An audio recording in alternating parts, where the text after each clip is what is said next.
Hujan turun deras ketika Raffi dan Della tiba di rumah tua milik keluarga Della, terletak di pinggiran desa bernama Karangjati. Rumah itu berdiri menjulang di ujung bukit kecil, dikelilingi pohon-pohon besar yang seolah membisikkan sesuatu dalam gelap. Raffi menatap rumah itu dalam diam. Bangunannya masih kokoh, tapi jelas menyimpan usia. Dinding kayunya menghitam, dan jendela-jendela tua bergoyang pelan tertiup angin. Entah kenapa, sejak melangkah keluar dari mobil, bulu kuduk Raffi langsung meremang. Della menggenggam tangan suaminya. "Tenang, Mas. Memang terlihat menyeramkan. Tapi ini rumah peninggalan ibu. Bapak nggak pernah mau jual atau pindah dari sini." Raffi mengangguk. "Iya. Aku cuma belum terbiasa aja." Begitu pintu dibuka, bau kayu lembab dan dupa lama langsung menyambut. Di dalam, lampu minyak tua masih tergantung di ruang tengah. Raffi melihat foto hitam putih di dinding. Wajah seorang wanita muda mengenakan kebaya tersenyum tipis. "Apa ini foto ibu kamu waktu muda?" tanya Raffi. Della memandang foto itu sebentar, lalu menggeleng. "Bukan. Itu wanita lain. Nggak tahu siapa. Bapak nggak pernah cerita.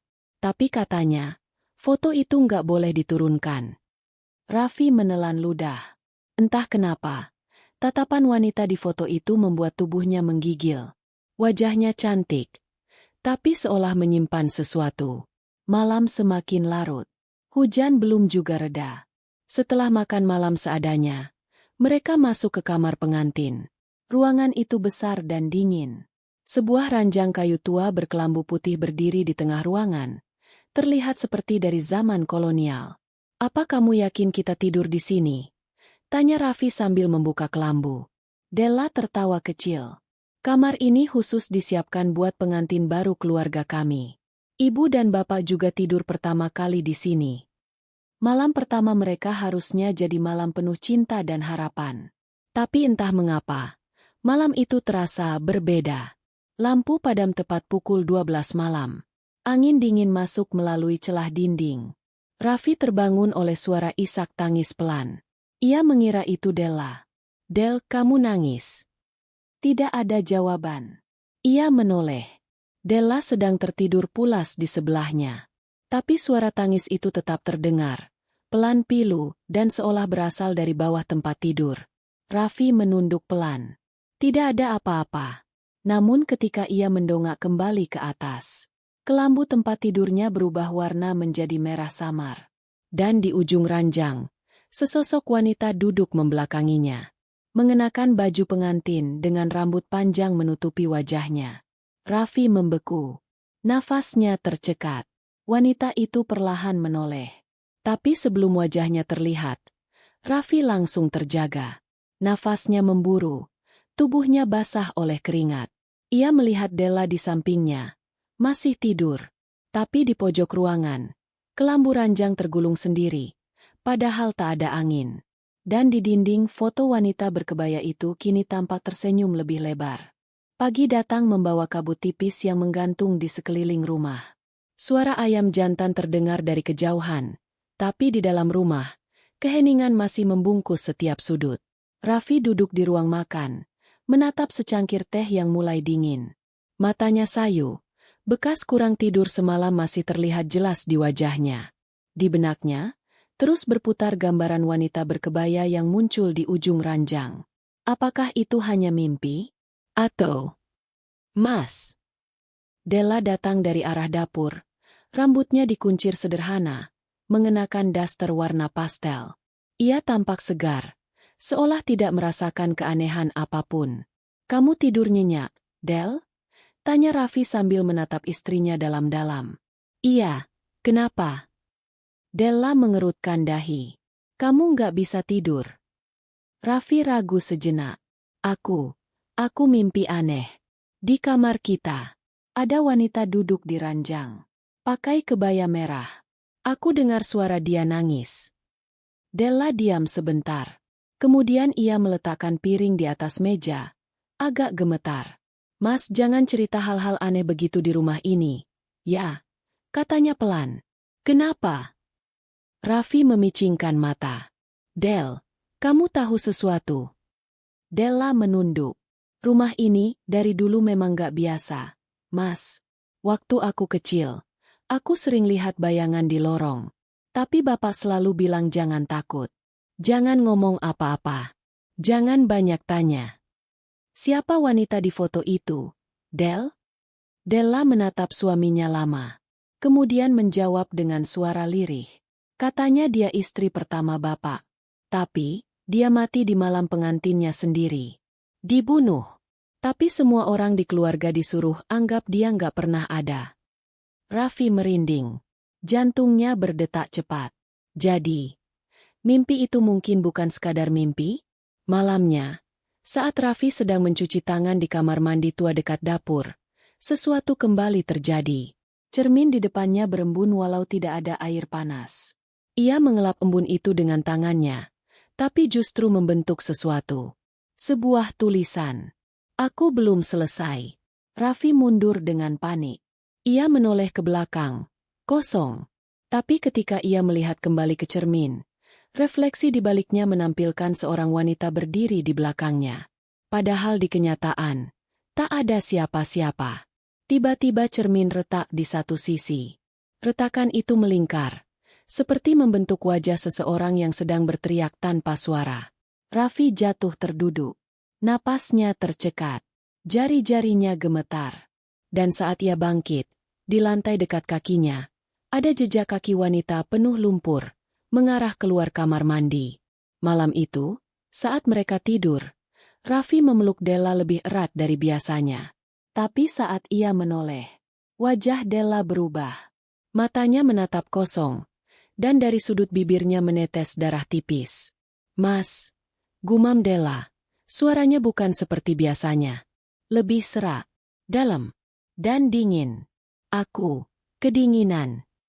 Della terus bergumam dalam tidur. Mas, aku kedinginan. Gelap sekali. Kenapa aku di sini?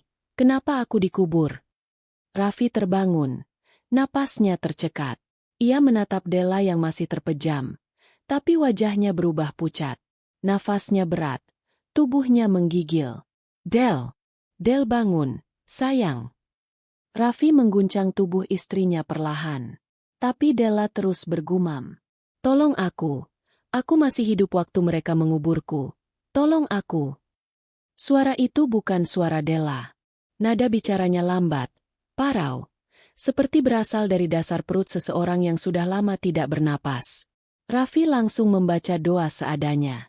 Setelah disentuh keningnya dengan air wudhu yang tersisa di botol kecil, Della akhirnya terbangun dengan terengah-engah. Mas. Del, kamu barusan ngomong aneh. Kamu tahu kamu ngomong apa? Della menggeleng, tampak bingung. Aku cuma mimpi. Mimpi terkurung dalam peti. Aku nggak bisa napas. Ada tanah di mulutku.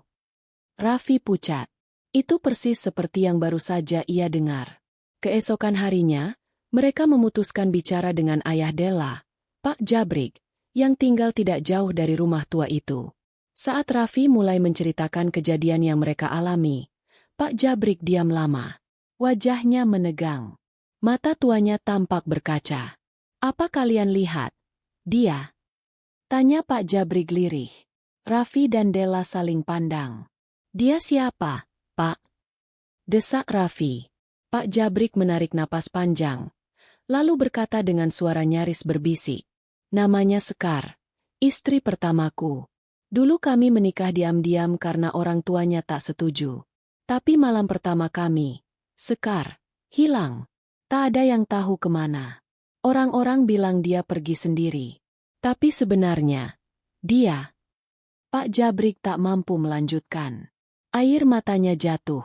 Della membeku. Pak, maksudnya, dia dibunuh. Pak Jabrik mengangguk perlahan. Aku nggak bisa mencegahnya. Malam itu, ada yang datang. Dia diambil oleh keluarga lamanya. Katanya akan dinikahkan dengan lelaki lain. Mereka menguburnya. Hidup-hidup. Aku hanya bisa menatap dari jauh. Aku pengecut. Della menutup mulutnya. Tubuhnya menggigil. Raffi meremas tangan istrinya. Tapi pikirannya melayang. Semua potongan mulai menyatu. Suara tangisan di bawah ranjang. Tulisan, "Aku belum selesai." Della yang dirasuki dan menggumamkan tentang dikubur hidup-hidup. Semua menunjuk ke satu hal. Arwah Sekar belum tenang. Dan ia kembali untuk membalas dendam. Malam itu, saat Della ke kamar mandi, Raffi mendengar suara nyanyian dari arah ruang tengah. Pelan, seperti lagu pengantin Jawa zaman dulu. Ia mendekat pelan-pelan. Dan melihat seseorang duduk bersimpuh di depan cermin ruang tamu. Memakai kebaya merah darah. Rambut panjang menjuntai menutupi wajah. Ia sedang merias wajahnya. Saat Raffi mendekat, wanita itu perlahan berhenti berdandan. Kepalanya mulai menoleh perlahan 180 derajat. Berderak seakan lehernya patah. Dan dengan suara seperti dari liang kubur, ia berkata, "Aku belum merasakan malam pertama. Tapi kalian sudah menikmatinya. Maka salah satu dari kalian harus menggantikanku di dalam tanah." Suara rintihan tangis menggemuruh di dalam kepala Raffi. Wanita berkebaya merah itu, Sekar, kini berdiri membelakanginya. Tubuhnya membatu, tak bergerak. Raffi mundur pelan-pelan. Napasnya berat. Tapi langkahnya malah menabrak vas bunga di sudut ruangan. Kraak! Bunyi pecahan vas membuat tubuh wanita itu menegang. Sekar perlahan memutar tubuhnya. Sepenuhnya kini menghadap Raffi. Wajahnya hancur. Separuh pipinya sudah tak ada daging. Hanya menyisakan tulang yang membusuk. Tapi riasan pengantin tetap tertempel. Pucat, tapi tragis. Matanya merah darah. Bibirnya sobek. Dan dari lehernya mengalir tanah basah yang menjijikan. "Raffi." Suara itu melengking rendah. "Kau telah menggantikanku di ranjang yang seharusnya milikku." Raffi lari secepat yang ia bisa ke arah kamar. Ia kunci pintu. Tubuhnya gemetar hebat. Della memeluknya erat. "Ada dia. Del. Dia di luar. Dia bilang malam pertamanya belum selesai. Dan dia mau salah satu dari kita." Della menutup mulutnya. Menangis dalam diam. "Aku sudah mimpi ini semalam. Mas. Aku tidur di kasur penuh darah. Di sebelahku, mayat wanita berkebaya." Dia terus bilang, "Ini ranjangku. Ini malamku." Keesokan paginya, Della memutuskan mendatangi Mbah Saroh, dukun tua yang dikenal menjaga wilayah desa itu sejak puluhan tahun. Begitu mendengar nama Sekar, wajah Mbah Saroh langsung berubah. "Arwahnya tak pernah diterima bumi," kata Mbah Saroh sambil menaburkan bunga ke dalam mangkuk tanah liat. "Dia dikubur hidup-hidup tanpa ritual pemutus ikatan. Ruhnya masih mengira bahwa malam pertamanya belum terjadi. Dan siapapun yang tidur di atas ranjang itu akan dianggap perampas." "Lalu kami harus bagaimana, Mbah?" tanya Della panik. Dia bilang salah satu dari kami harus menggantikannya. Mbah Saroh menatap mereka dengan dalam, lalu berkata, "Kalau tidak ada yang mau menggantikan, maka dia akan mengambil janin."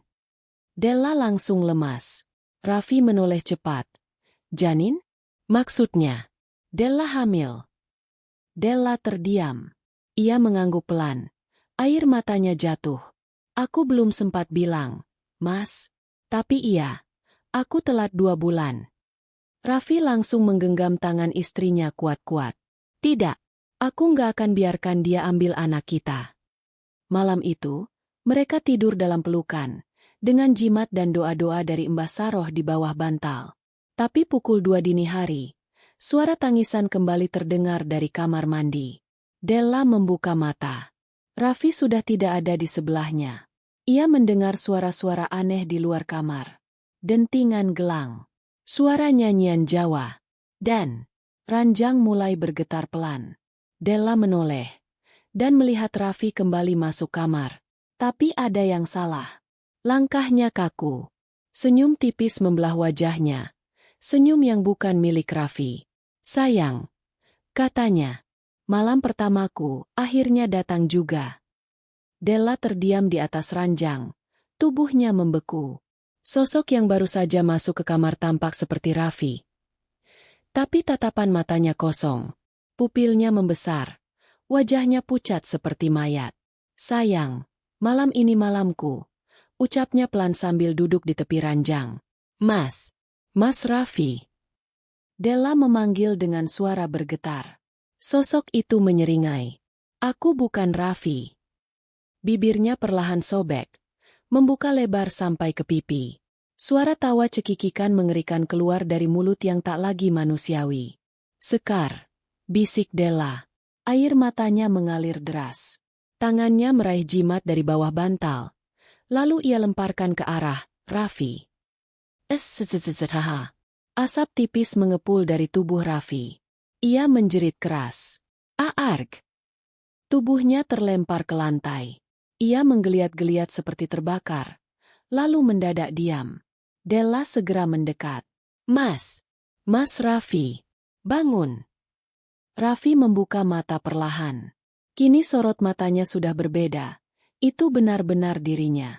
Apa yang barusan terjadi, Del? Tanyanya dengan suara serak. Della tak menjawab. Ia hanya menangis dan memeluk suaminya erat-erat. Keesokan paginya, mereka kembali menemui Mbah Saroh. Mbah Saroh menaburkan garam hitam ke dalam api dupa sambil membaca mantra. Aku sudah peringatkan, katanya. Dia menuntut malam pertamanya yang gagal. Dan karena dia sudah tak punya tubuh, dia akan terus mencoba mengambil alih tubuh orang lain. Raffi adalah pengganti suaminya yang dulu. Lalu bagaimana caranya agar dia berhenti? Tanya Della. Mbah Saroh menatap mereka lekat-lekat. Kemudian berkata, kalian harus menemani dia. Biarkan malam pertamanya selesai, di kuburannya. Malam itu, Della dan Raffi mengikuti Mbah Saroh menuju kuburan tua di pinggiran hutan. Tempat itu dikelilingi pohon randu besar dan selalu dingin bahkan di siang hari. Mereka berhenti di sebuah gundukan tanah yang tidak memiliki nisan. Mbah Saroh meletakkan dupa dan bunga 7 rupa di atasnya. Inilah kuburan Sekar, bisiknya. Lalu ia berkata pelan kepada Della. Kau harus berbicara dengannya. Dari hati ke hati. Wanita ini tak pernah diberi keadilan. Dia tidak butuh pengusiran. Dia butuh pemahaman. Della menelan ludah. Ia duduk di depan kuburan itu dan mulai bicara. Sekar, aku tahu kamu marah. Aku tahu kamu sakit. Tapi kami bukan musuhmu. Kami juga hanya manusia yang ingin hidup tenang. Angin mendadak berhenti. Suasana menjadi hening, mencekam. Tiba-tiba, tanah dari gundukan itu bergerak sendiri. Sebuah tangan pucat dan berdarah mencuat dari dalam kubur dan menggenggam kaki Della dengan kuat. Aku mau mengalami malamku. Malam itu. Jerit suara dari dalam tanah. Raffi spontan menarik Della mundur. Sementara Mbah Saroh menaburkan garam dan membaca doa dengan suara keras. Tanah itu kembali tenang. Tangan itu perlahan tenggelam kembali. Lalu suara lirih terdengar. Kalau malam itu tidak untukku, maka kalian juga tak boleh memilikinya. Malam kembali turun. Della dan Raffi belum juga berani kembali ke ranjang mereka. Sejak peristiwa di kuburan Sekar, semua terasa berbeda. Rumah mereka kini seperti sarang hawa dingin yang menyesakkan. Mereka tidur di lantai ruang tamu, beralaskan tikar, dikelilingi rajah dari Mbah Saroh. Tapi tepat pukul 2 dini hari, Della terbangun. Ia mencium bau amis darah. Pelan-pelan ia bangkit, menyalakan senter dari ponsel. Matanya tertuju ke kamar mereka. Pintu kamar itu terbuka sedikit. Dari celah pintu, terlihat ranjang pengantin mereka. Bersimbah darah. Ada seseorang duduk di tepi ranjang. Rambut panjang menjuntai ke lantai. Mengenakan kebaya merah yang kini lusuh dan basah oleh darah segar. Della langsung menjerit histeris. Raffi terbangun, berlari ke arahnya.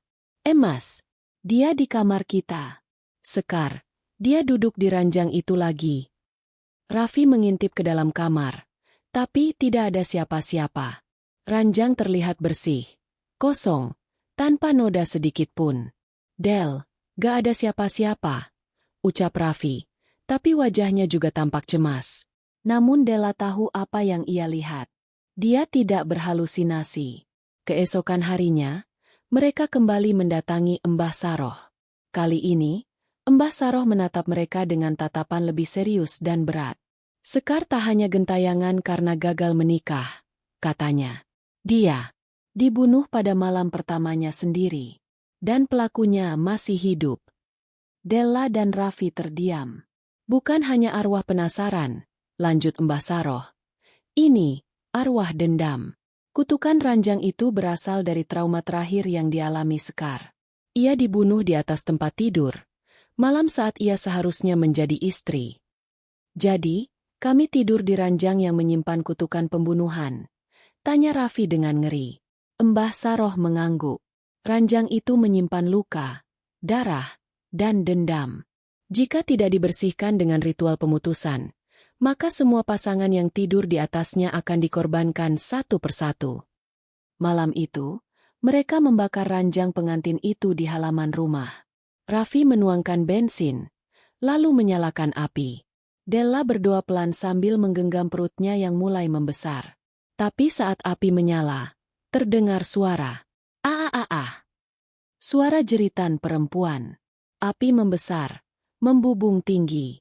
Di antara jilatan api, tampak siluet wanita berkebaya yang terbakar tapi terus menatap mereka.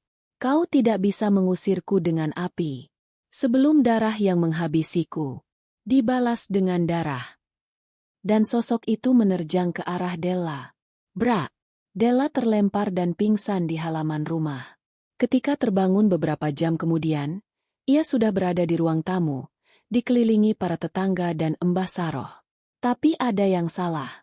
Sangat salah. Perutnya terasa aneh. Kosong. Mas, anak kita, mana? Tanyanya dengan suara pelan.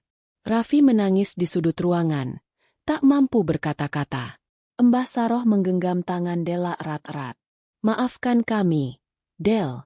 Tapi, bayi itu sudah diambil oleh arwah Sekar. Dia diambil oleh Sekar. Kata-kata Mbah Saroh masih terngiang-ngiang di telinga Della, menghantam jiwanya seperti palu godam. Ia tak percaya, tidak bisa percaya. Tidak, tidak mungkin. Aku masih merasakan dia masih di dalamku. Teriak Della histeris. Namun Mbah Saroh hanya menatapnya dengan mata sendu. Roh bayimu telah dipisahkan dari raga. Tapi tubuhnya masih ada. Sekar tidak mencuri tubuhnya. Dia hanya mengambil jiwanya. Raffi bangkit dari sudut ruangan, suaranya gemetar. Maksudnya bayi kita akan lahir, tapi tanpa roh. Mbah Saroh mengangguk pelan. Jika kalian tidak segera mengambil kembali jiwanya, anak itu akan lahir sebagai wadah kosong, tanpa kehidupan. Dan jika itu terjadi, Sekar bisa masuk dan mengambil tubuhnya. Della merasa dunianya runtuh. Malam itu, mereka melakukan ritual pemanggilan arwah di rumah tua milik almarhum kakek Raffi, tempat yang dipercaya menjadi pintu antara dunia manusia dan alam gaib. Mbah Saroh mengatur lilin hitam membentuk lingkaran, dan Della duduk di tengahnya sambil memeluk perutnya yang masih terasa hangat. Mantra mulai dilantunkan. Dupa terbakar menebarkan bau anyir, seperti campuran darah dan bunga bangkai. Angin berembus kencang dari arah jendela meski semua tertutup rapat. Tiba-tiba, Ibu. Suara kecil itu terdengar dari balik tembok. Ibu, aku di sini. Della membuka mata. Ia melihat seorang anak kecil, sekitar umur 3 tahun, berambut lurus sebahu, mengenakan baju pengantin mini berwarna merah. Tapi yang membuat darahnya beku, mata anak itu berwarna hitam legam. Tidak ada putihnya. Nama aku, Sekar. Della bergidik. Bukan. Kau bukan anakku. Tapi ibu belum menamakan aku. Jadi aku pakai nama dia. Ucapnya sambil tersenyum sinis. Anak itu berjalan pelan ke arah Della. Tapi setiap jejak kakinya meninggalkan bekas darah di lantai. Raffi hendak masuk ke dalam lingkaran. Tapi Mbah Saroh menghalanginya. Jangan. Jika kau masuk, Sekar bisa merasuki tubuhmu lagi. Della menatap anak itu lekat-lekat. Mencoba menahan air mata.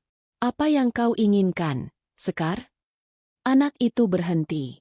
Wajahnya berubah menjadi wajah wanita dewasa. Sekar dewasa, dengan luka tusukan menganga di lehernya. Aku hanya ingin tubuh baru, dan hidup yang tak sempat kumiliki dulu, bisiknya. Biarkan aku lahir lewat tubuhmu, Della, dan kau akan mendapatkan kedamaian. Kalau tidak, setiap malam akan menjadi malam pertama, yang berakhir dengan kematian. Tiba-tiba, lampu meledak, angin ribut menyerbu ruangan. Lilin padam serentak. 2R. Ritual terputus. Ketika semua tenang kembali, tubuh Della terkulai lemas. Ia pingsan di dalam lingkaran, dan perutnya berdenyut tidak normal, seperti ada 2 detak jantung yang saling bertabrakan. Mbah Saroh menatap Raffi, wajahnya pucat. Kita terlambat. Sekar, sudah masuk ke dalam bayi itu. Suasana rumah menjadi sunyi pasca ritual gagal itu. Della terbaring lemah di kamar, sementara Raffi duduk di sisi tempat tidur, menggenggam tangan istrinya. Mbah Saroh duduk bersila di depan pintu, matanya terpejam dalam konsentrasi penuh, bibirnya terus-menerus melafalkan doa pemisah jiwa. Perut Della tampak berdenyut tak normal, seperti gelombang air yang bergolak. Kadang terasa gerakan lembut, kadang terasa seperti cakar dari dalam. Raffi mencoba tenang, tapi ia tahu, ada 2 jiwa dalam rahim istrinya. Satu adalah anaknya. Satu lagi. Skar. Malam menjelang. Della terbangun karena mendengar suara bisikan. Bunda, aku haus. Bukan air, aku haus darah. Della memegangi perutnya. Perih dan panas. Ketika ia menyingkap baju tidurnya, ia terkejut. Terlihat bekas cakaran dari dalam kulit, seperti kuku yang mendorong keluar dari balik dinding rahim. Raffi! Jeritnya panik. Raffi berlari masuk, mendapati darah merembes dari perut Della. Ia langsung mengangkat istrinya dan membawanya kembali ke rumah Mbah Saroh. Di sana, Mbah Saroh hanya menggeleng dengan wajah muram. Sekar semakin kuat. Ia sudah melebur dengan roh bayi kalian. Jika ini dibiarkan saat anakmu lahir, tubuhnya bukan lagi miliknya. Della gemetar. Lalu bagaimana? Mbah, apa aku harus gugurkan anakku? Raffi memeluk istrinya erat, tak sanggup mendengar pertanyaan itu. Mbah Saroh menghela napas berat. Masih ada satu cara, tapi sangat berbahaya. Mereka menatap Mbah Saroh dengan penuh harap dan ketakutan. Kalian harus masuk ke alam arwah dan menjemput roh bayi kalian langsung dari tangan Sekar. Jika berhasil, kalian bisa menyelamatkan anak itu. Tapi kalau gagal, kalian bisa terperangkap selamanya. Ritual pemisah jiwa kembali dilakukan. Tapi kali ini lebih berisiko. Della sendiri yang akan masuk ke dunia arwah. Dengan mantra kuno dan kemenyan khusus, Mbah Saroh membawa Della ke ambang kesadaran. Dalam posisi berbaring, Della mulai mengigau. Aku melihat gerbang batu. Di baliknya wanita berkebaya merah. Dia menggendong bayi. Dengan wajahku. Della menangis dalam tidurnya. Raffi mencengkeram tangan istrinya erat. Matanya berkaca-kaca. Lalu tiba-tiba. DG. Tubuh Della kejang sesaat lalu tenang. Di alam arwah. Della berdiri di sebuah pelaminan tua berlumur darah. Sekar duduk di pelaminan. Tersenyum. Dalam gendongannya, seorang bayi mungil menangis pelan. Matanya hitam separuh. Putih separuh. Ini anakku sekarang, ucap Sekar.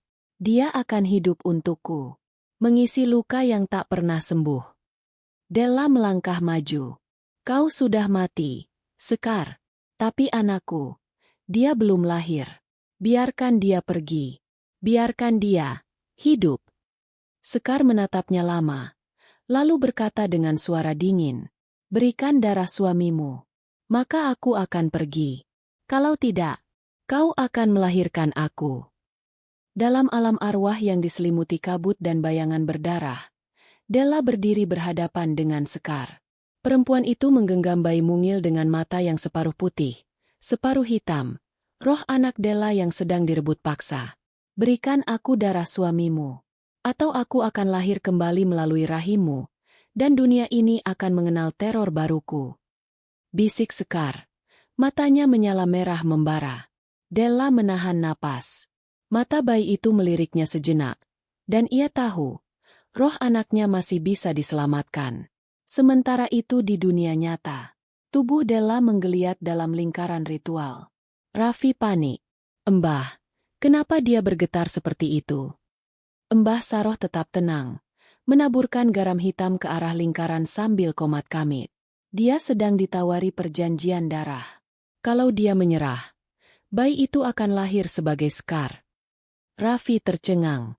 Lalu aku harus apa, Mbah? Aku rela lakukan apapun, asal anakku selamat. Mbah Saroh menatapnya dalam. Kau benar-benar rela? Bahkan, kalau harus kehilangan darahmu sendiri. Karena jika kau lakukan ini, kau mungkin tidak akan pernah pulih. Della menatap Sekar. Apa yang akan kau lakukan dengan darah Raffi? Sekar tersenyum kecil. Aku akan menjadikan darah itu sebagai jembatan ke dunia nyata. Darah cinta. Darah suci. Yang akan membuka jalan bagiku untuk hidup kembali. Della gemetar. Tapi lalu, suara lembut muncul dari balik kabut. Jangan, Della. Itu suara ibu Della yang sudah lama meninggal. Sosok samar sang ibu muncul, mengenakan mukena putih yang berkilau lembut. Jangan tukarkan hidup anakmu dengan dendam yang bukan milikmu. Kalau kau ingin selamat, kau harus patahkan ikatan dendam itu dari akar.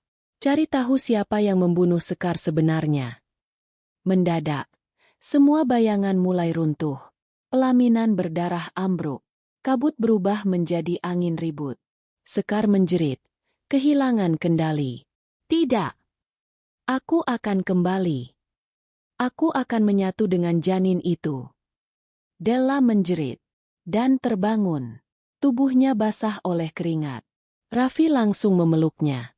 Sayang, kamu bangun. Della menatap suaminya. Lemah, tapi yakin. Aku tahu sekarang. Kita tidak bisa selesaikan ini hanya dengan ritual. Kita harus tahu siapa yang membunuh Sekar. Karena selama pembunuhnya belum dihukum, arwahnya tidak akan pernah tenang. Mbah Saroh mengangguk perlahan. Itulah akar kutukan ini. Pembalasan. Bukan lewat darah, tapi lewat keadilan.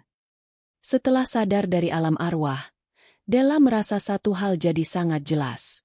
Sekar tidak akan berhenti sampai pembunuhnya terungkap dan dibalaskan. Namun itu menjadi pertanyaan yang belum pernah mereka gali sebelumnya. Siapa sebenarnya Sekar? Dan apa yang terjadi pada malam pertamanya? Mbah Saroh duduk perlahan di depan mereka. Ia membuka sebuah kaleng besi tua yang berisi tumpukan kertas, foto usang, dan jimat-jimat. Sekar adalah keponakanku, katanya lirih. Ia dinikahkan muda oleh keluarganya karena dijodohkan dengan seorang juragan kaya yang ternyata menyimpan rahasia gelap. Mereka menatap sebuah foto. Wanita muda berkebaya putih duduk di pelaminan, dengan mata penuh duka. Di sampingnya, seorang pria tambun. Wajahnya tidak sepenuhnya terlihat karena bayangan, tapi sorot matanya tajam dan menyeramkan. Itu suaminya? Tanya Raffi. Iya, Juragan Dharma. Dia bukan orang sembarangan. Orang-orang dulu menyebutnya Dharma Setan. Mbah Saroh menceritakan kejadian malam itu.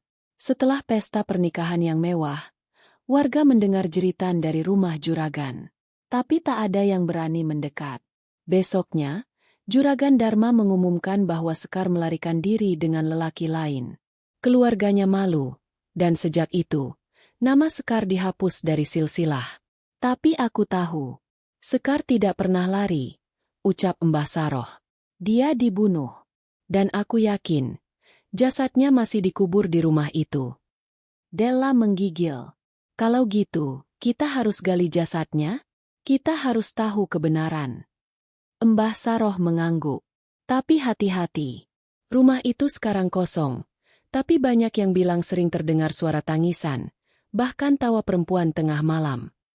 Raffi langsung bersiap. Malam ini juga kita pergi ke rumah itu. Malam hari. Dengan senter, cangkul, dan keberanian yang terpaksa dikumpulkan, mereka bertiga memasuki rumah tua milik mendiang Juragan Dharma yang sekarang sudah lapuk dimakan zaman. Bau busuk menyengat saat mereka membuka pintu depan. Di dalam, Suasana seperti membeku. Dinding penuh lumut, lukisan pengantin tua yang tergantung miring, dan noda merah tua di lantai, seperti darah yang sudah menghitam. Dia dikubur di bawah kamar pengantin, kata Mbah Saroh. Tepat di bawah ranjang tempat ia dibunuh. Raffi mulai menggali. Tanahnya keras. Seperti pernah dicor lalu ditimbun. Lalu, cangkulnya menghantam sesuatu keras. Della menyalakan senter. Tulang tangan, dan tengkorak dengan bekas retakan besar di sisi kepala. Della mendadak mendengar suara. Aku di sini. Terima kasih. Tapi belum selesai. Tiba-tiba, tubuhnya ambruk ke tanah. Della kembali kerasukan. Matanya putih. Tangannya menunjuk langsung ke arah foto Juragan Dharma yang tergantung. Lalu dengan suara bergema, Della berkata, bukan hanya dia. Ada yang lain. Yang lebih kejam. Yang menyuruhnya. Yang menyaksikan pembunuhan itu. Sambil tersenyum. Raffi tertegun. Mbah Saroh menyipitkan mata. Siapa? Tanya Raffi. Dan Della, yang dirasuki Sekar, berbisik lirih namun mengguncang. Mertuaku. Tubuh Della gemetar di pelukan Raffi, setelah kerasukan roh Sekar. Namun kalimat terakhirnya masih menggema. Mertuaku, yang menyaksikan semuanya. Raffi terpaku. Ibu? Maksudnya, ibunya Juragan Dharma. Mbah Saroh menggeleng perlahan. Wajahnya mulai berubah tegang. Bukan. Mertuanya Sekar. Berarti ibu dari Juragan Dharma. Ia menatap Della dan Raffi, lalu berkata lirih. Perempuan itu adalah nenekmu sendiri, Raffi. Suasana jadi senyap mencekam. Raffi seakan tak percaya. Mbah Iem. Nenek yang merawat aku sejak kecil. Yang selalu mendoakan kami? Itu gak mungkin. Namun Mbah Saroh menggeleng tegas. Orang yang paling sering berdoa adalah orang yang paling keras menyembunyikan dosanya. Ia pun membuka sebuah surat tua yang pernah ditulis Sekar, tapi tak pernah dikirim. Dalam surat itu, Sekar menulis dengan tinta yang mulai pudar. Ibu mertua memaksaku diam. Ia berkata aku bukan istri yang pantas, karena perjodohan ini bukan kehendaknya. Katanya aku hanya perusak keturunan mereka. Malam itu, saat aku menolak melayani suami, dia datang ke kamar dengan membawa pisau. Della menutup mulutnya. Ia mulai mengerti. Jadi, Sekar dibunuh karena dipaksa, dan ketika menolak, malah dianggap pembangkang. Dibungkam. Mbah Saroh mengangguk, dan semua itu ditutup rapat oleh keluarganya. Mereka bilang Sekar lari. Padahal dikubur di bawah ranjang pengantin. Sebuah ironi kejam. Raffi masih bergulat dalam pikirannya. Tapi kalau benar dan Mbah Iem masih hidup, berarti arwah Sekar belum akan tenang sampai dia menghadap sendiri ke pembunuhnya. Di saat itu, ponsel Raffi berdering. Nomor tak dikenal. Ia angkat. Suaranya lemah, parau, tapi dikenalnya. Nak Raffi, pulanglah. Nenekmu sakit. Dan ada yang ingin dia katakan. Sebelum terlambat. Mbah Iem. Malam itu juga mereka kembali ke rumah keluarga Raffi. Rumah besar itu tampak lebih sunyi dari biasanya. Di dalam kamar tua, Mbah Iem berbaring lemah dengan mata yang redup, seperti seseorang yang sedang dihantui dosa panjang. Begitu melihat Della, tubuhnya menggigil. Dia kembali, ya? Sekar, dia sudah datang, bukan? Della hanya menatapnya diam, lalu berkata pelan. Kenapa nenek lakukan itu pada dia? Dia tak pantas diperlakukan begitu. Mbah Iem menangis.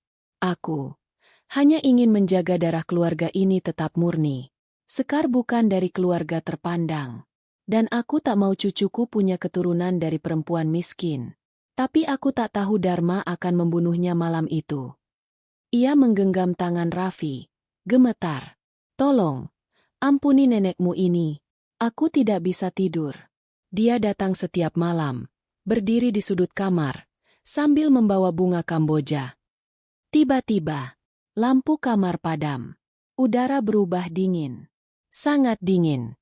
Cahaya remang dari lilin memperlihatkan sosok perempuan berkebaya berdarah, muncul di sudut kamar. Skar. Ia melangkah perlahan, menatap Mbah Iem. Bukan pengampunan yang kubutuhkan, tapi kebenaran.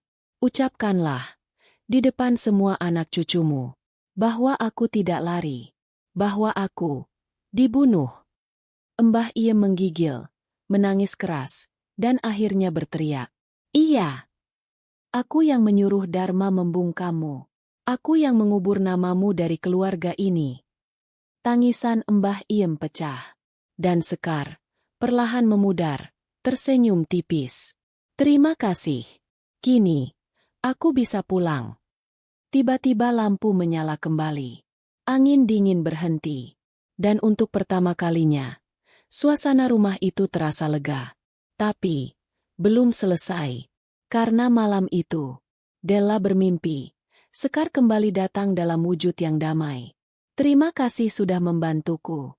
Tapi masih ada satu hal yang belum selesai. Karena aku belum benar-benar pergi. Sejak pengakuan Mbah Iem malam itu, keadaan rumah mulai terasa berbeda.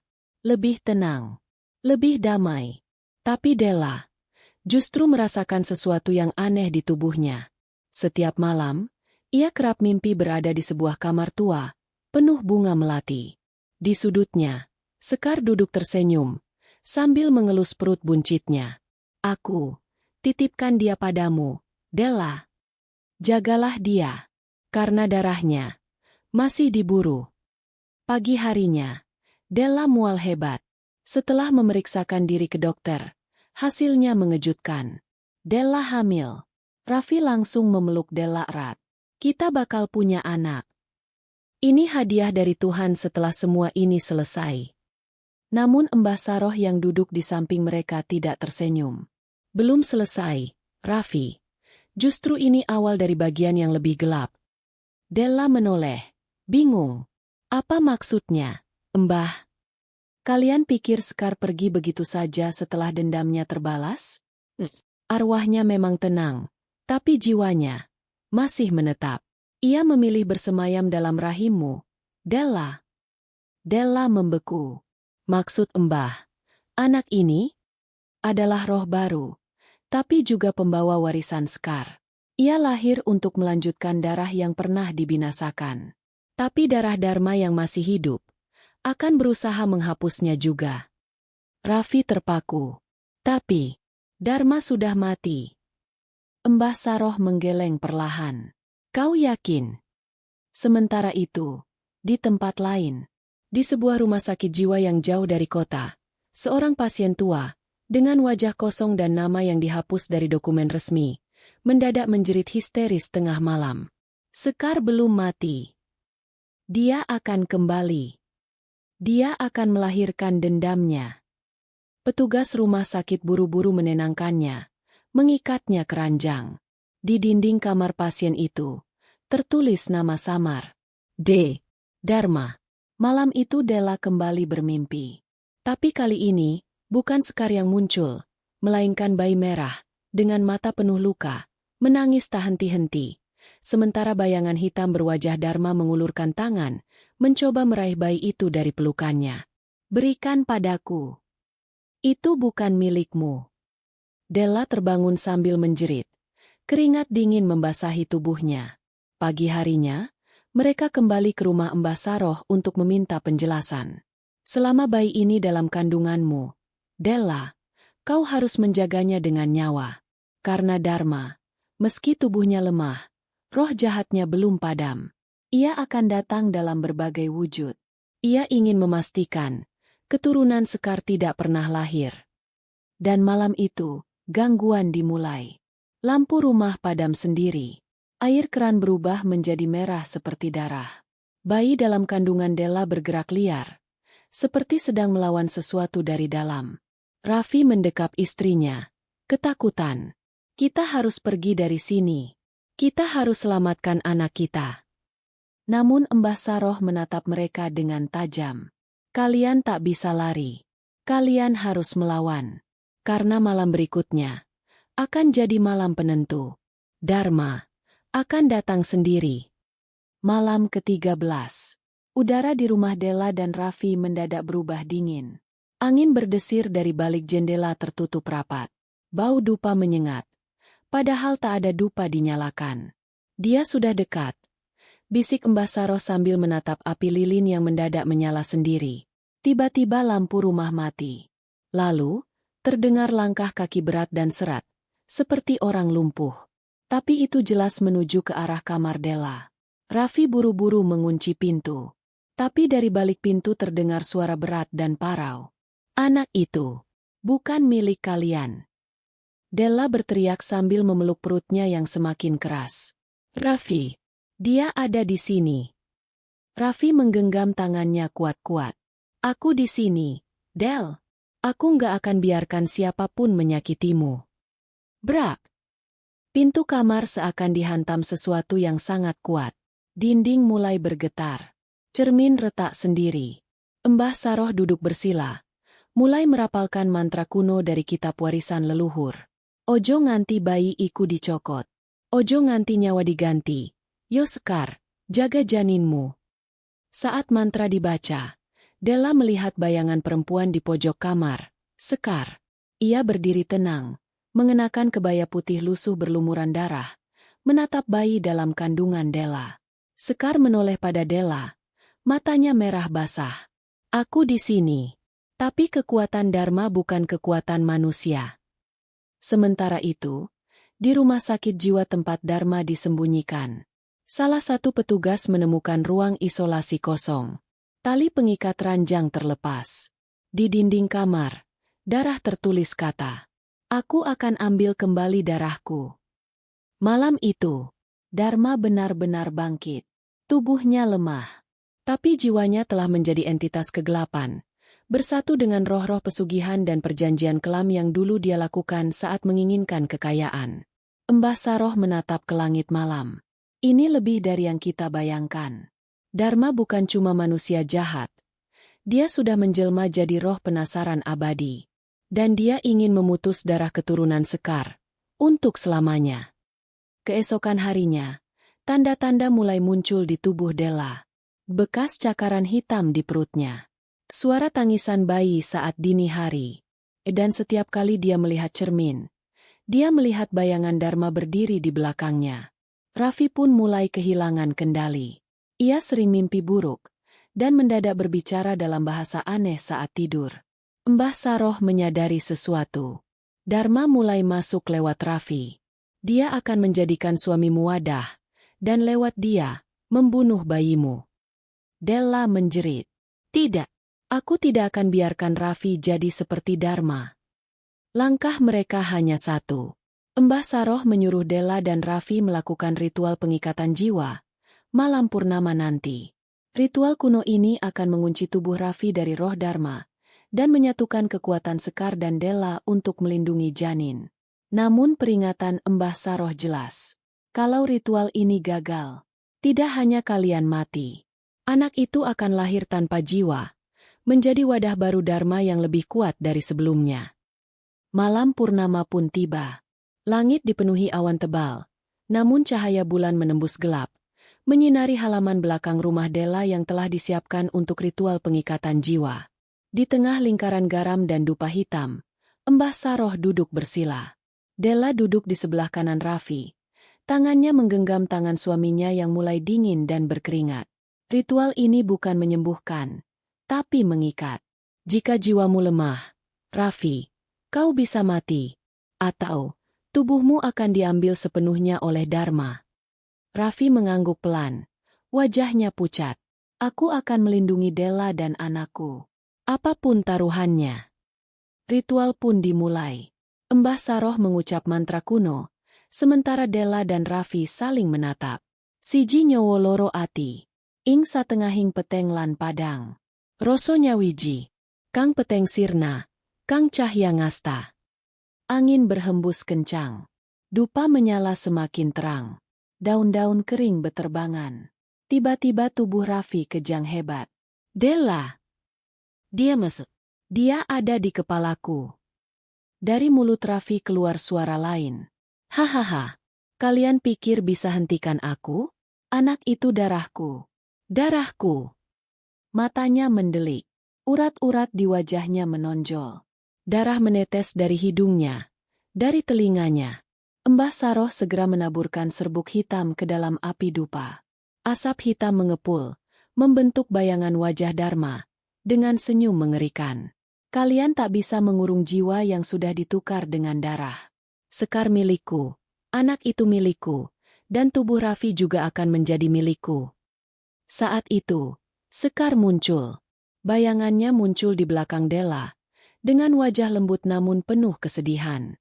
Aku tidak akan biarkan kamu mengambil mereka. Dharma, kau sudah bunuh aku, tapi cinta tak pernah mati.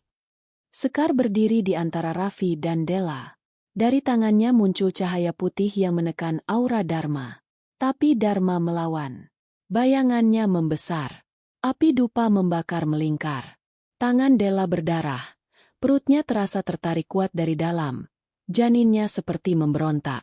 Raffi, bertahan. Jangan biarkan dia masuk. Jerit Della. Raffi, dalam sisa kesadarannya, menggenggam tangan Della dengan kuat. Air matanya mengalir. Kita janji akan jaga anak ini bersama. Aku gak akan kalah dari setan. Dengan sisa tenaga, Raffi berteriak. Aku bukan milikmu, Dharma. Aku suami Della, ayah dari anakku sendiri.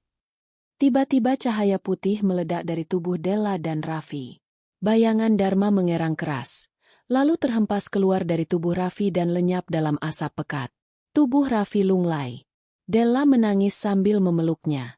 Raffi, bangun, Raff. Jangan tinggalin aku. Setelah beberapa detik, Raffi membuka matanya perlahan. Aku di sini, Del, aku, menang. Mbah Saroh mengangguk. Untuk saat ini, kalian menang. Tapi ini belum berakhir. Dharma sudah menjadi roh liar. Dan satu-satunya tempat baginya untuk masuk adalah bayi kalian yang belum lahir. Sekar menatap Della dalam-dalam. Anakmu akan lahir dalam terang. Tapi Dharma akan datang saat kelahiran itu tiba. 3 bulan telah berlalu sejak ritual pengusiran Dharma. Della kini hamil besar. Usia kandungannya memasuki bulan ke-9. Namun, ketenangan yang mereka harapkan tak pernah benar-benar datang.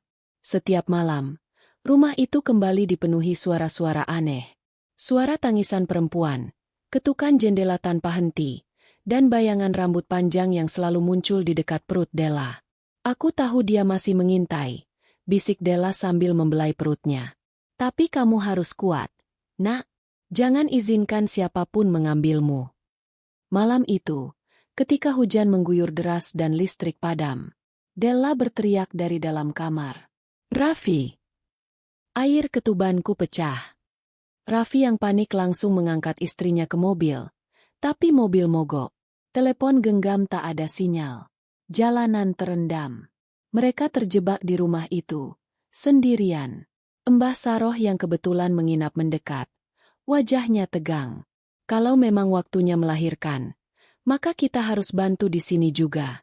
Tapi ingat, malam ini bulan mati. Arwah kuat pada malam seperti ini. Ritual perlindungan digelar kembali. Cermin-cermin ditutup. Dupa dinyalakan. Lingkaran garam dipertebal.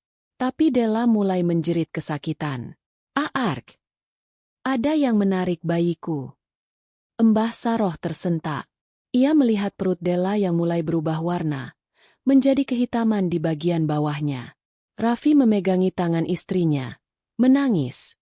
Tolong bertahan, Del. Demi anak kita. Lalu, terdengar suara perempuan dari balik jendela. Bayiku, sudah waktunya keluar. Aku akan lahir kembali, dengan darah. Itu suara Dharma. Bayangannya terlihat jelas, berdiri dalam hujan, mengelus-elus perutnya sendiri yang kosong. Tiba-tiba, lampu padam, dupa mati, dan lingkaran garam terbuka. Dharma menerobos masuk ke dalam rumah, seolah badai mengikutinya. Tubuhnya basah kuyup, wajahnya hancur separuh, dan matanya menatap penuh dendam. Berikan aku bayiku, Della. Sekar muncul kembali, Tapi kini cahayanya redup. Ia berdiri di depan Dharma dan berkata lemah, "Dharma, berhentilah. Ini bukan jalanmu." Tapi Dharma mendorong Sekar dengan energi gaib hingga ia terhempas dan lenyap. Tak ada lagi yang menghalangi Dharma. Della menjerit, dan bayi itu mulai keluar. Namun ketika kepala bayi muncul, wajahnya tak seperti bayi biasa. Ia membuka mata, dan bola matanya hitam legam. Wajahnya membiru seperti leher dijerat. Mbah Saroh berseru, "Ini bukan bayi kalian. Jiwa Dharma sudah masuk." Raffi mengambil gunting pusar. Tangannya gemetar. Della menangis. Tubuhnya menggigil. Bayi itu tertawa pelan. "Hehe, akhirnya aku lahir." Tapi di detik itu, Sekar muncul sekali lagi, untuk terakhir kalinya. Ia memeluk tubuh Dharma dari belakang, sambil berbisik, "Kalau memang kamu ingin kembali, kembalilah bersamaku. Kita sudah mati, Dharma. Sudah waktunya beristirahat." Dharma berteriak, dan jiwa hitam itu keluar dari tubuh bayi, menyatu dengan Sekar, lalu hilang dalam cahaya keperakan. Bayi Della menangis kencang untuk pertama kalinya. Matanya kini normal. Tubuhnya merah sehat. Jiwa Dharma telah lenyap. Mbah Saroh jatuh terduduk, kehabisan tenaga. Sudah selesai. Dia tak akan kembali. Raffi memeluk Della dan anak mereka. Della menangis, tersenyum, lalu berbisik. Namanya Sekar. 1 bulan setelah persalinan, Della dan Raffi akhirnya bisa tersenyum kembali. Bayi mereka, Sekar kecil, tampak tumbuh sehat. Namun, malam-malam mereka tetap tak sepenuhnya damai. Setiap pukul 2 dini hari, Sekar selalu terbangun sambil tertawa. Bukan tangis, tapi tawa pelan menyeramkan, yang terdengar seperti suara Dharma. "Hehe, Sekar pinter, ya? Udah bisa senyum-senyum sendiri." Ucap Della sambil memaksakan tawa, meski hatinya mencekam. Mbah Saroh kembali ke rumah mereka untuk memastikan. Setelah memandangi bayi itu cukup lama, ia berkata lirih, "Bayi ini selamat, tapi bukan sepenuhnya bersih. Ada sisa-sisa jiwa yang masih menempel di dalam tubuhnya." Raffi terkejut. "Maksudnya, Sekar dirasuki Dharma?" "Bukan dirasuki. Lebih tepatnya, dia terbawa fragmen jiwa Dharma. Tidak berbahaya, selama tak dibangkitkan kembali." Tapi firasat buruk mulai terasa. Della mulai melihat hal-hal aneh setiap kali menyusui. Bayang-bayang perempuan di balik cermin. Rambut panjang yang menjuntai dari atas ventilasi. Dan sesekali, suara halus yang berbisik, "Terima kasih sudah lahirkan aku kembali." Raffi memutuskan untuk memindahkan mereka ke rumah orang tuanya di kota. Namun malam sebelum pindah, terjadi kejadian mengerikan. Sekar tiba-tiba menghilang dari tempat tidur. Della histeris. "Raffi, bayinya." Sekar hilang. Mereka mencari ke seluruh ruangan, namun tak ada. Sampai akhirnya mereka mendengar suara tangisan bayi dari kamar Dharma dulu, yang telah lama dikunci dan ditinggalkan. Ketika pintu didobrak, Sekar terlihat tidur di tengah ruangan. Dikelilingi rambut panjang hitam yang melingkar seperti sarang. Dinding kamar dipenuhi tulisan dari darah. "Aku sudah lahir. Jangan coba lari." Della terjatuh. Raffi menjerit marah. "Dharma, lepaskan anakku." Namun yang muncul bukan Dharma, melainkan bayangan anak kecil perempuan, mengenakan baju pengantin mini, duduk sambil menyisir rambut, dan menatap mereka sambil berkata, "Aku hanya ingin jadi bagian dari keluarga ini." Mbah Saroh langsung membuat pagar gaib baru malam itu juga. Ia berkata pada Della dan Raffi, "Kalian harus pergi secepatnya. Tinggalkan rumah ini.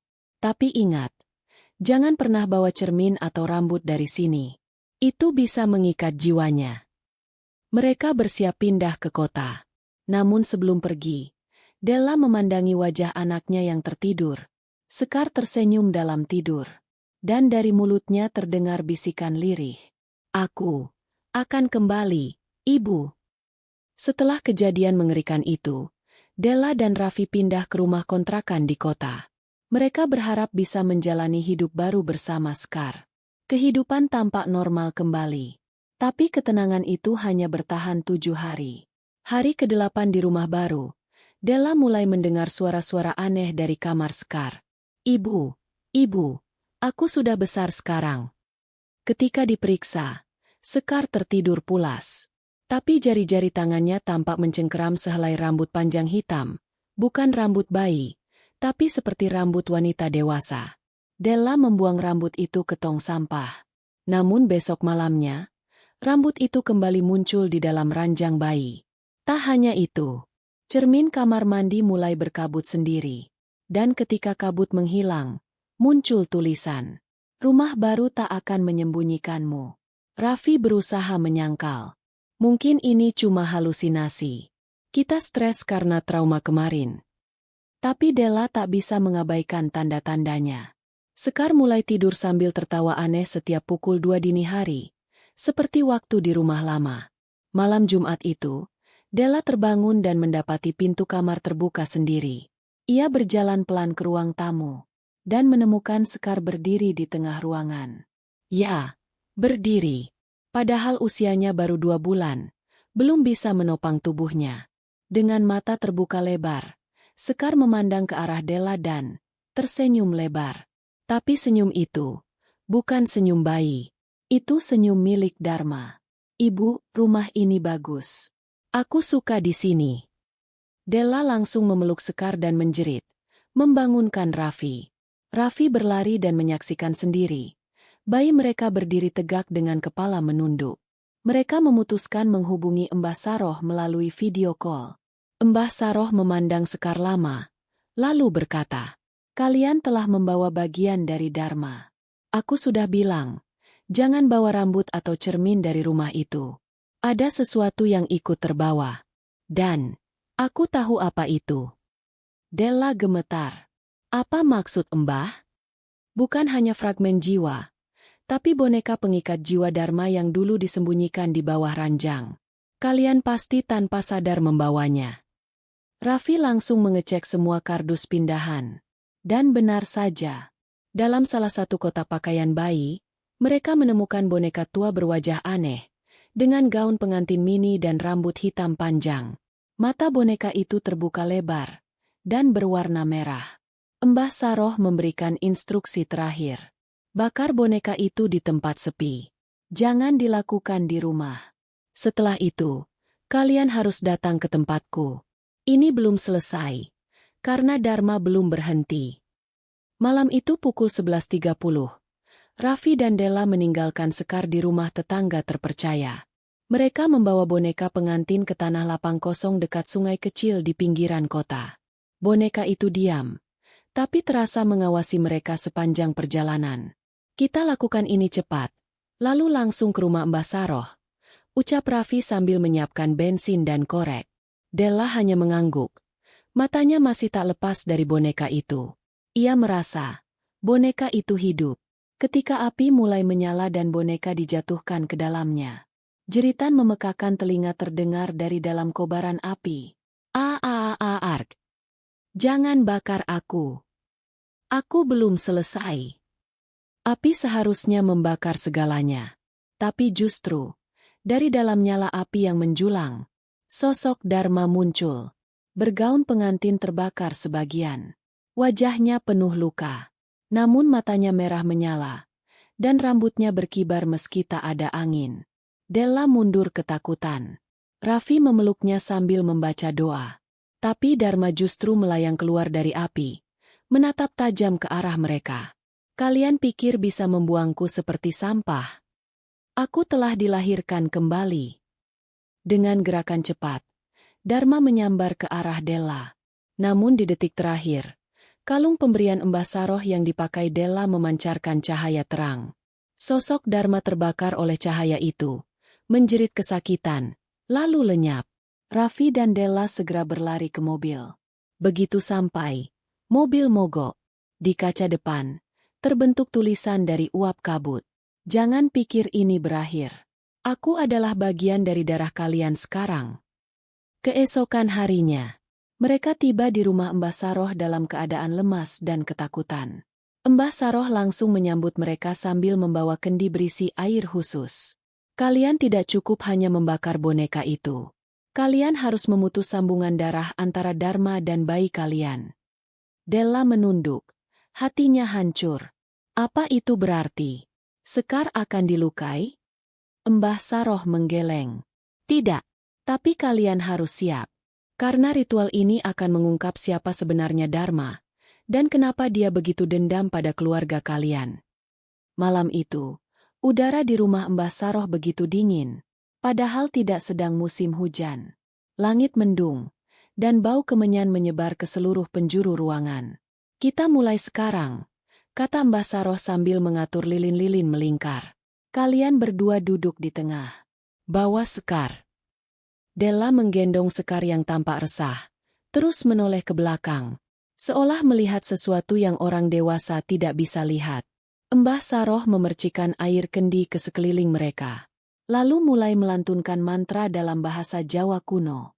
Tiba-tiba, angin menderu masuk ruangan walau semua pintu tertutup. Api lilin berkedip tak karuan.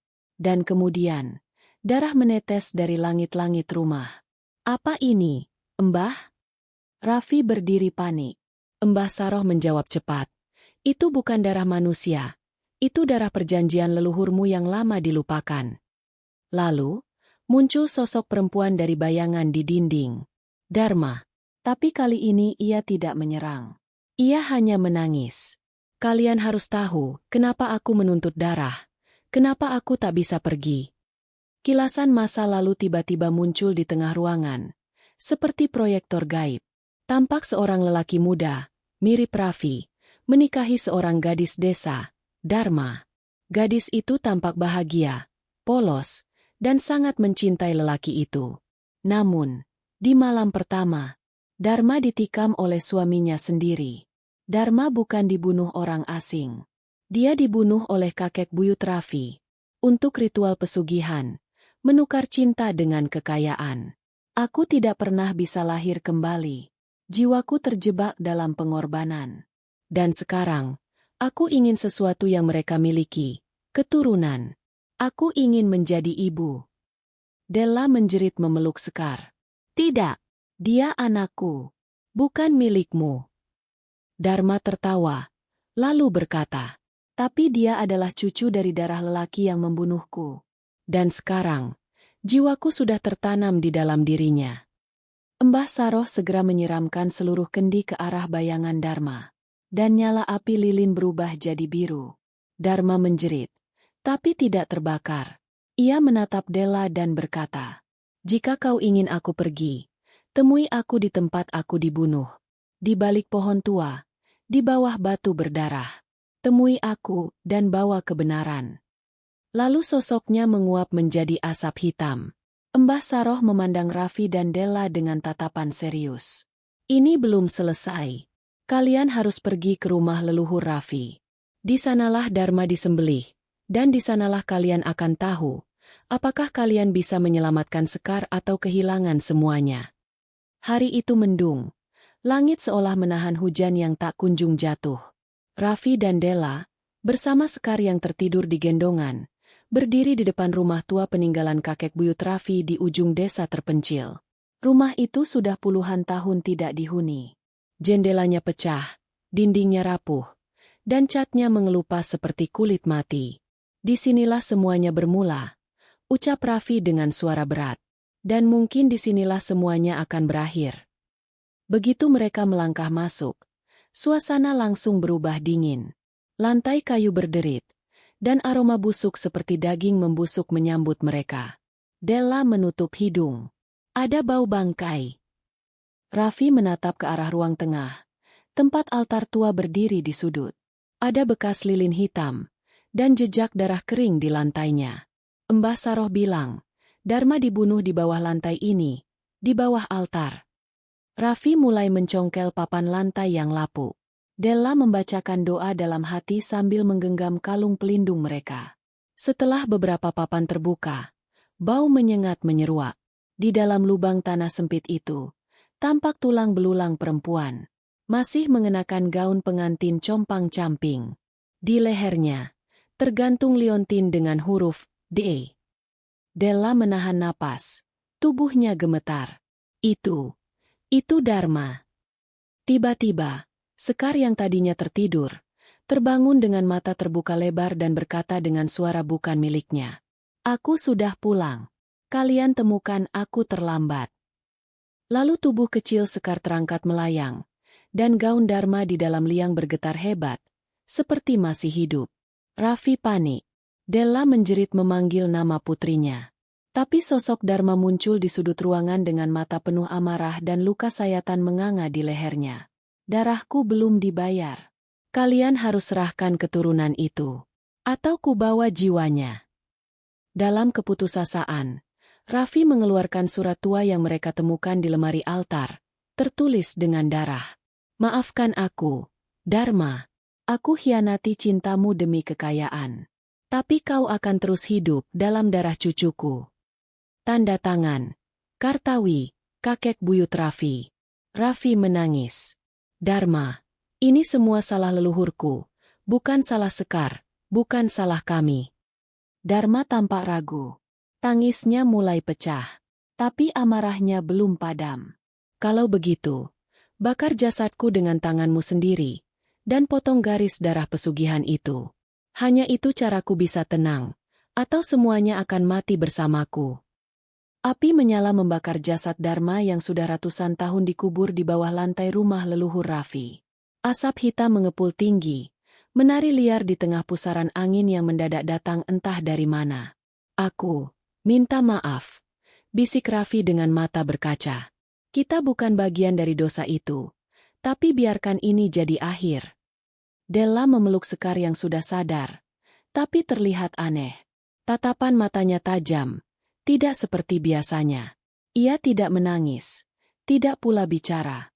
Tiba-tiba, saat jasad Dharma hampir menjadi abu sepenuhnya, Sekar meronta keras. Ia menjerit, "Panas, panas, aku terbakar." Suara itu bukan suara anak kecil. Itu suara wanita dewasa. Suara Dharma. Mbah Saroh yang datang tepat waktu langsung menyadari sesuatu. Astaga, arwah Dharma tidak ikut terbakar. Dia berpindah ke tubuh Sekar.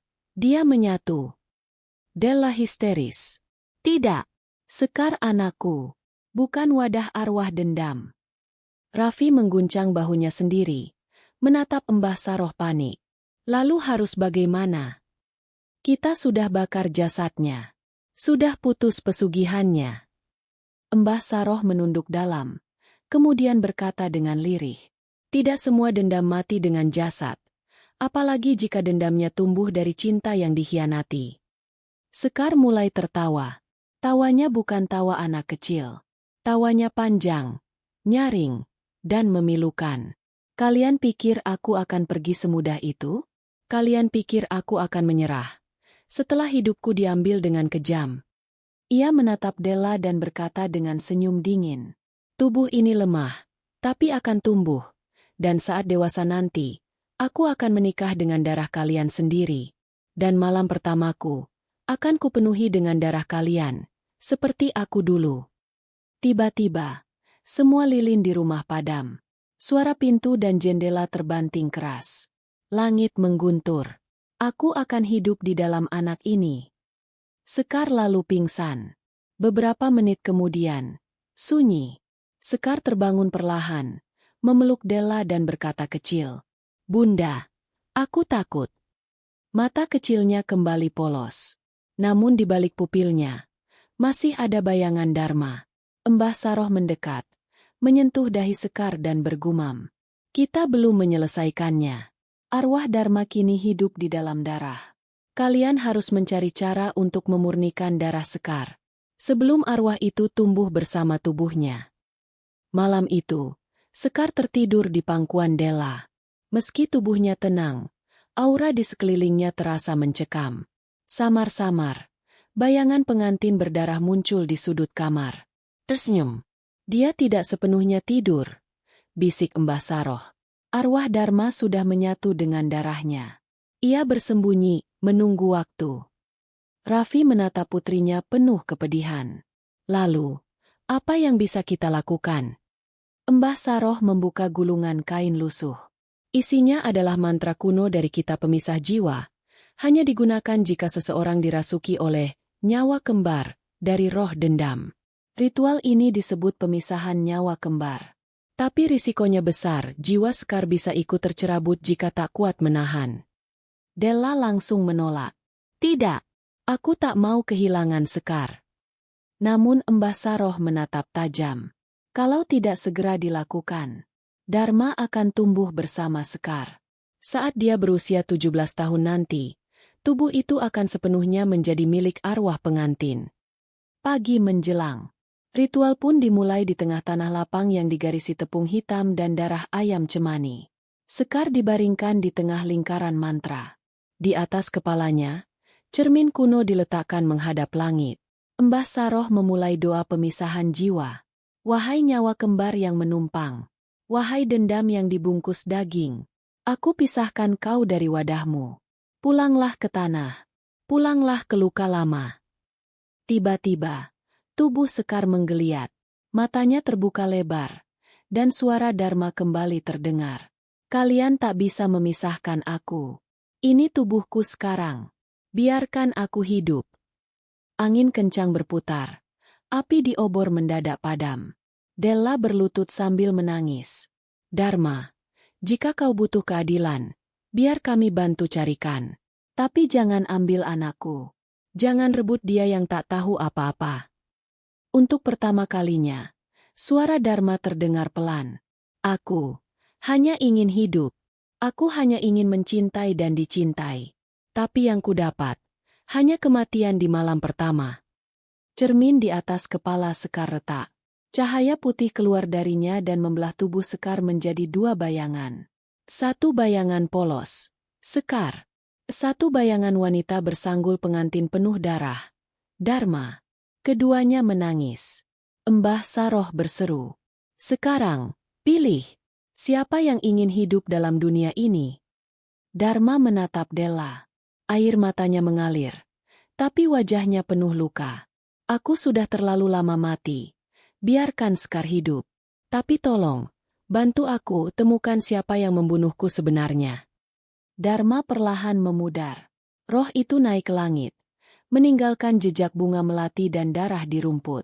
Sekar kembali sadar, menangis memeluk ibunya. Namun sebelum Dharma benar-benar hilang, ia meninggalkan bisikan terakhir. Pembunuhku masih hidup, dan dia lebih dekat dari yang kalian kira.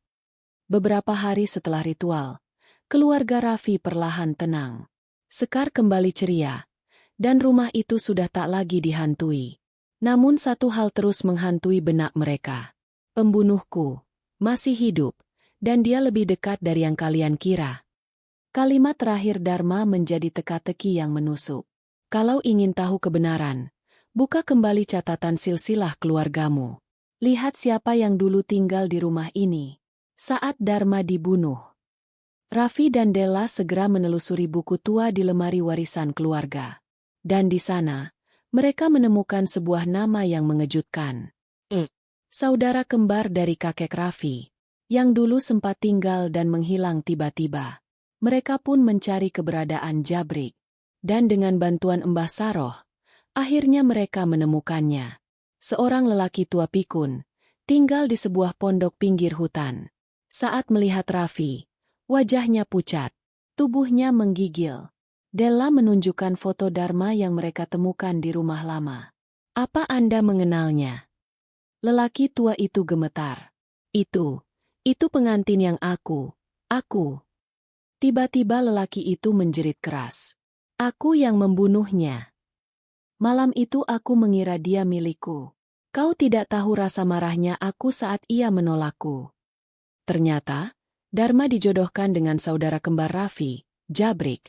Tapi diam-diam ia menikah dengan pria lain.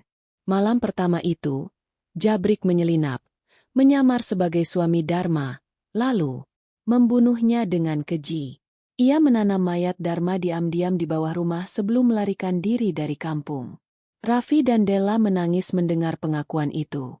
Jadi dendam Dharma Bukan hanya karena dibunuh, tapi karena ia dikhianati oleh keluarga yang seharusnya melindunginya. Mbah Saroh lalu berkata, Dharma tak akan benar-benar tenang sebelum pelakunya membayar. Akhirnya, Jabrik diserahkan ke aparat. Ia diadili dan divonis bersalah meski usia sudah uzur. Sebelum dibawa pergi, ia menatap Raffi dan berkata pelan, "Kutukanku sekarang adalah hidup dalam penyesalan." Malam itu, Sekar tidur tenang.